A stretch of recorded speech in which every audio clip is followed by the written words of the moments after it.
use language in a comfortable way, all the better. So I want to bring into this conversation an essay by Cheryl Kleinman called "Why Sexist Language Matters."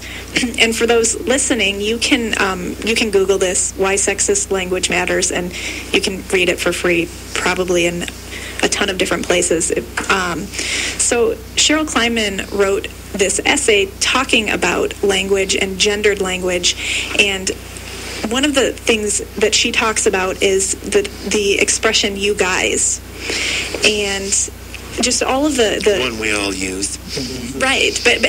But the other male generics: postman, chairman, freshman, congressman, things like that. That people are not very comfortable saying post woman or post person.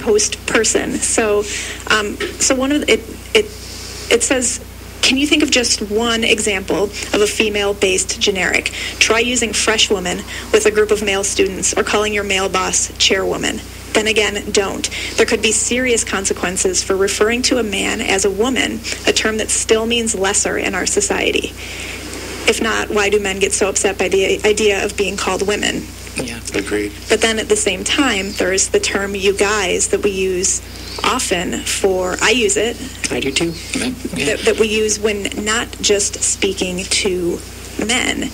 And my partner was teaching at one of the local colleges, and he taught this essay in his composition class, and the students hated it.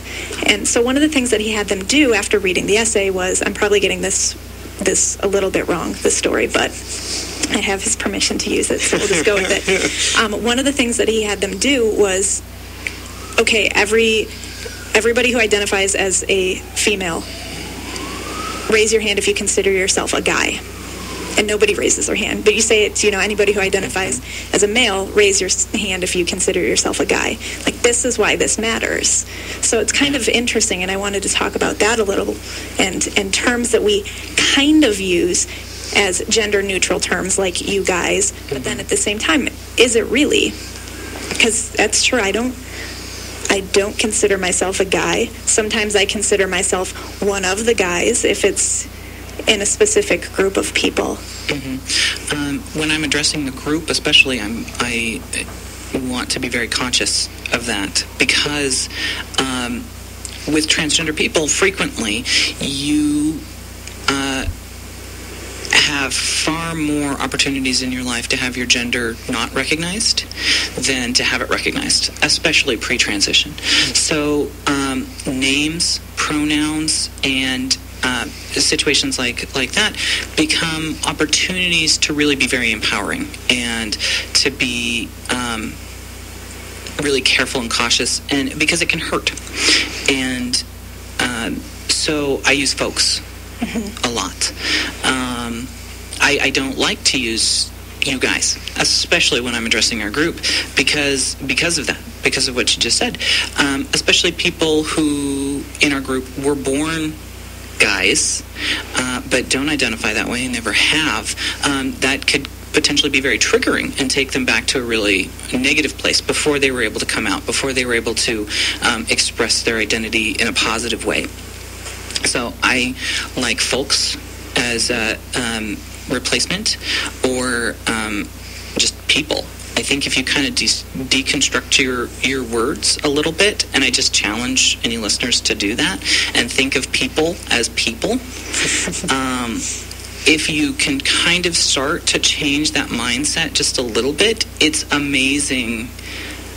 You start to notice just how gendered everything really, really is. And it's very eye-opening to go, no, people. Mm-hmm. We're all people. Let's not assume that Megan is a girl, because perhaps she doesn't identify that way, and I don't want to assume that until you've told me. And then I'm not assuming. I'm respecting your identity. Same with Ian or Cyndi, or really anyone that I come across, because you may not know that you're interacting with a transgender person if they have not come out yet and they still appear their birth gender, or they've not been able to start medically transitioning, or perhaps they don't want to. They may not appear how you expect them to appear. And people that look male may not identify that way. People that look completely female may not identify that way. And so you kind of have to start to check your assumptions. Which I think is really important. One of the things that I was saying to my partner, my husband, when I'm going to start calling him a husband, though, because I love it. You might want to ask him how he feels. Oh, I know how he'll feel about it. And just to give credit where credit is due, I think it was a podcast, and it was a lesbian couple, and it was the wife and the husband. And so, yeah, they had a T-shirt. There's a T-shirt we saw for their podcast or for their blog or for something. Mm-hmm. And I came across that and I said, that is mine. That is absolutely mine. But one of the things that I do with you guys is I don't use it in writing. I usually use folks or hey all or whatever when I'm addressing something to numerous people. But what I've noticed that I do is if I'm speaking to if there's three people and the three people are all men, or what I'm assuming are people who identify, and that's where it becomes a problem, because I'm assuming that these are three people who identify as men, then I'll say guys. Or if it's three people who I'm assuming are identifying as women, then I'll also say guys. But if it's a mixed group, but how can, I can't know that from looking from looking at people, so it is checking myself. And it's one of those funny things that we just, from young childhood, toddlers know gender. It's just integrated as part of our brain. My niece, Cyndi started transitioning when my niece was very, very young, and my niece would just look at her and just be like very confused. And so she would ask grandma or my sister, her mom, questions, like trying to figure it out. And you could see it spinning, because at a very young age we know who is mommy and who is daddy, or who are the men in the group. And it's amazing how quickly we pick that up. Transgender children are starting to come out as early as age 2 and insist, no. I'm not what you think I am. I'm this over here. And they may not have all the language that I have as an adult, but they instinctually, it's such a base part of yourself and how you view the world, that even toddlers know who are girls and who are boys. They may not know all the differences of what makes us one or the other or somewhere in between, but they get it, at least a little bit. Well, they get it at youth for sure. The average transgender individual typically will report saying that they knew somewhere between the ages of 4 and 11. Wow. I knew at age 9. Yeah. So I'd like to talk a little bit about the somewhere in the middle that you referenced, because we talk about the gender binary where we have males on one side and females on the other side, but that's not a reality for everyone. No, it's not. And this seems significantly easier, at least in our culture, for people who were born women. It's very okay to be a tomboy, to play sports, to reject dresses and frilly things. That has really become acceptable.